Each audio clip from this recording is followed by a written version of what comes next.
আরজি করের ঘটনায় রাজ্য থেকে দেশ, দেশ থেকে বিদেশে ছড়িয়ে পড়েছে আন্দোলনের ঝড়। চারিদিকে ধিক্কার ও বিক্ষোভ মিছিল। এই বিক্ষোভ মিছিলের একটাই দাবি, দোষীদের দৃষ্টান্তমূলক শাস্তি চাই। আর এই সবকিছুতে পিছিয়ে নেই মালদাও।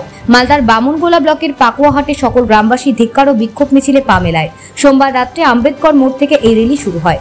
গোটা পাকুয়াহাট পরিক্রমা করে পুনরায় আম্বেদকর মোড়ে শেষ হয়। গ্রামবাসীদের একটাই দাবি, দোষীদের ফাঁসি চাই।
আমরা যে আন্দোলনে এসেছি আরজি কর হসপিটালের মতো একটি প্রতিষ্ঠানে,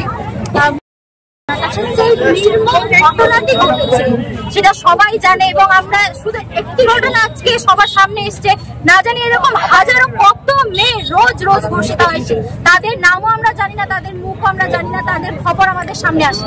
তাই আমরা ধর্ষণকারী এবং তার সাথে যারা যুক্ত আছে তাদের কঠোর থেকে কঠোরতম শাস্তি নয়, আমরা তার ফাঁসি চাই এবং এমন নজির তৈরি হোক এই ফাঁসির মাধ্যমে, যাতে পরবর্তীকালে যে কোনো মানুষ আবার যখন এই সমস্ত ঘটনা করার সাহস করবে তাদের হাত কাঁপবে।